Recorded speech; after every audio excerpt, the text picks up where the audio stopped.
Hi everyone, we are from Team 1D and today we'll present an analysis on Huawei. I'm Nadya Setiawan. I'm Alberta. I'm Vina. I'm Gamaliel. I'm Yosi and we'll begin with the company overview. Huawei was founded in 1987 by Ren Zhengfei, in which its focus was on phone switch manufacturing. But over time, Huawei has expanded its business to offering consultation service and equipment for companies and the construction of telecommunication networks around the world. Currently, Huawei is the only Chinese company listed in the Fortune Global 500 and where the majority of the revenue is achieved outside of its home market. In 2019, its revenue reached 858.8 billion yuan with a net profit of 62.7 billion yuan. Now I'll pass it over to Alberta to talk about competitors' analysis. Currently, Huawei's biggest competitors in the 5G telecom equipment market are only Nokia and Ericsson, with 17 and 13% market share compared to Huawei's 29%. However, as the US influenced other countries to ban Huawei's equipment, both companies pitch themselves as the safer and more secure alternatives. With its various industries, Huawei also has other competitors, such as HTC, Samsung, Xiaomi, ZTE, and Apple. I will pass on to Yosi. In 2019, the market for global telecom infrastructure equipment was worth around 383.86 billion.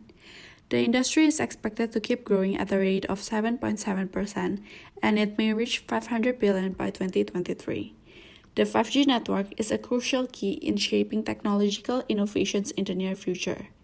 As seen on the graph, the key players of the industry includes Huawei, Nokia, and Ericsson. Huawei provides its telecommunication equipment globally. As seen on the map, many countries have decided to ban the use of Huawei's 5G equipment on their mobile networks. There are apparent concerns among the customers and governments regarding the company's product security due to the alleged relations between Huawei and the Chinese government. However, there is a major advantage for countries which use Huawei's equipments. Customers in those countries will pay 20% less compared to others. Let's move on to the SWOT analysis. Let's first discuss the strengths of Huawei. First of all, Huawei has a strong culture in the company.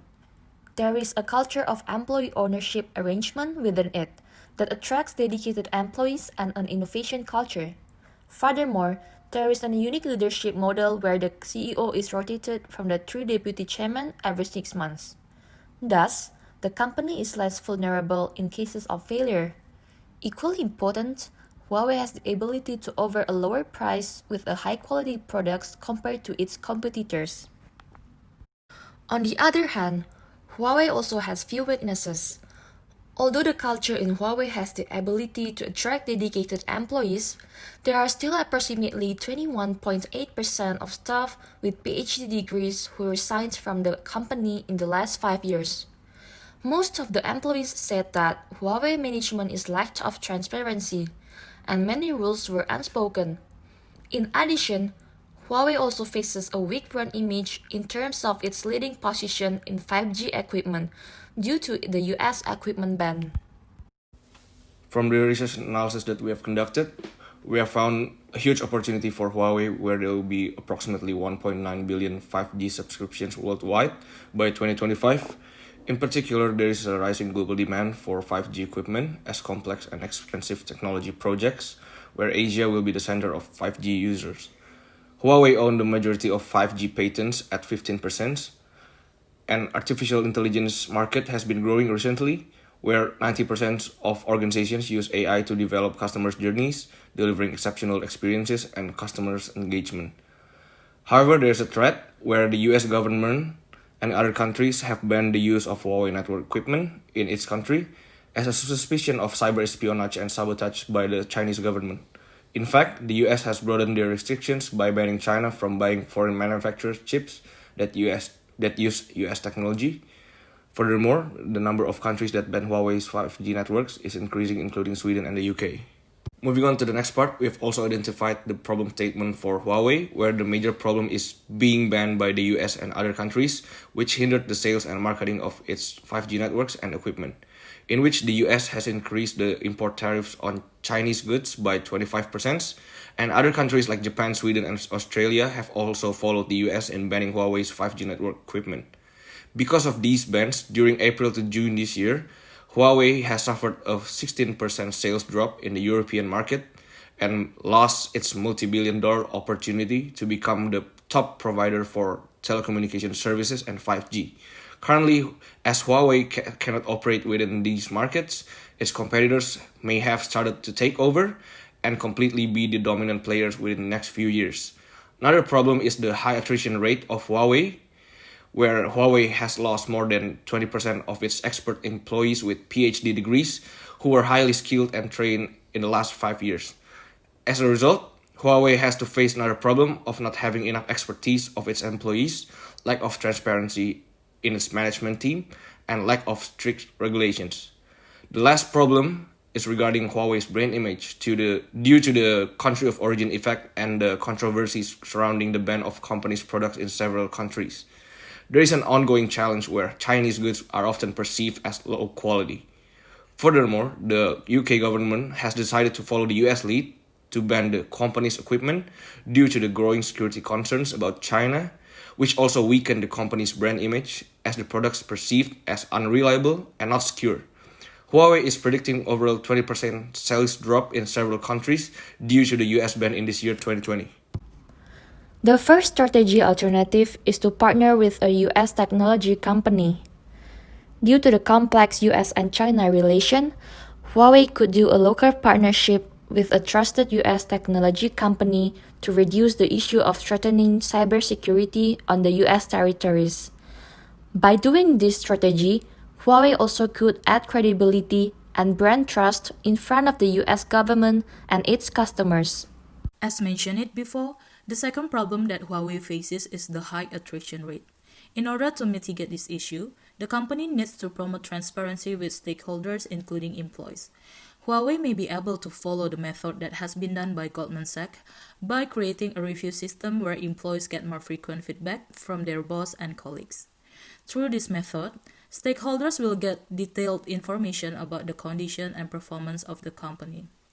Transparency is pivotal because it can positively encourage employees' performance, trust, and engagement with the company. Additionally, the promotion process for employees will be fair through the system because everything is transparent. The last strategy is to use transparency to improve brand image. Huawei can do this by directly addressing its customers or potential partners and assure them of its reliability and free of Chinese government influence. With corporate branding marketing campaign, Huawei may use its marketing channels to convey these messages.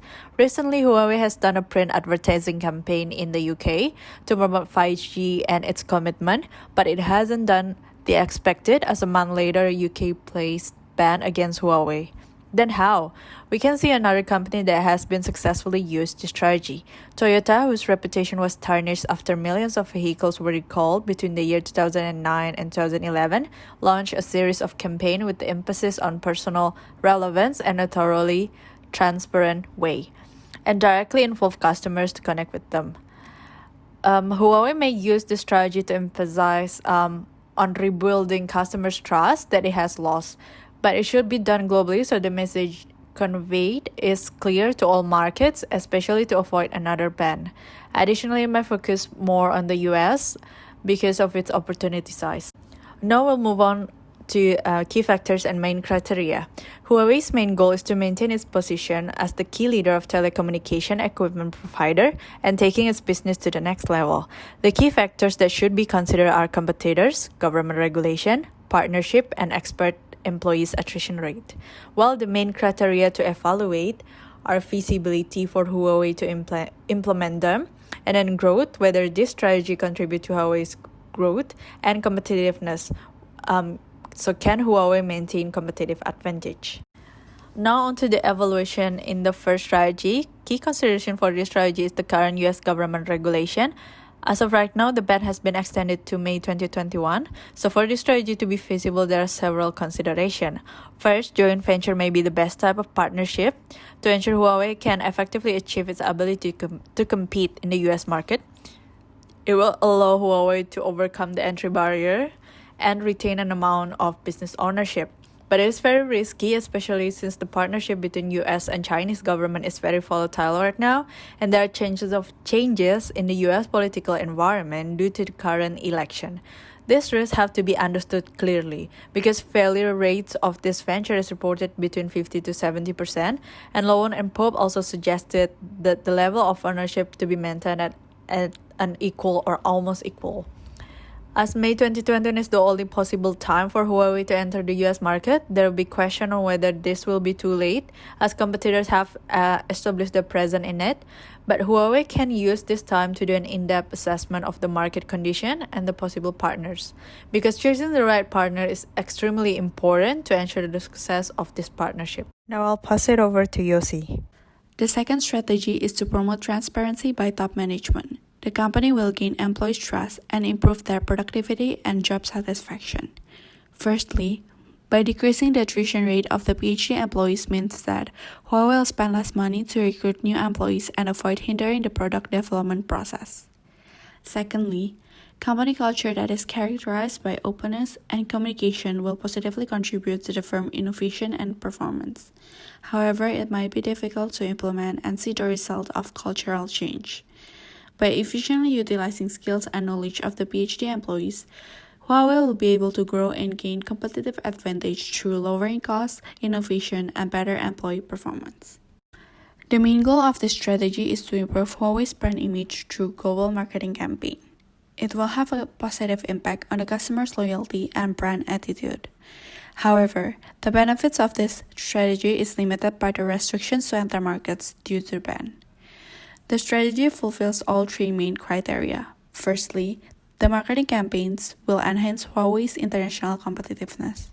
Secondly, the strategy is feasible as Huawei has the resources. The company has previously done such campaign in the British market. Lastly, the campaign will help the company grow by positively impacting customers' loyalty, commitment, and brand attitude. In order to fix these problems, our group comes up with three strategic alternatives. The first is a local partnership with the US company. Second is promoted transparency within the company by creating a new employee review system. The last one is to increase brand image through marketing campaigns. The first thing Huawei will do is to build a review system for employees. As we all know that building software takes a long time, about 3 to 6 months, so Huawei has to do it first.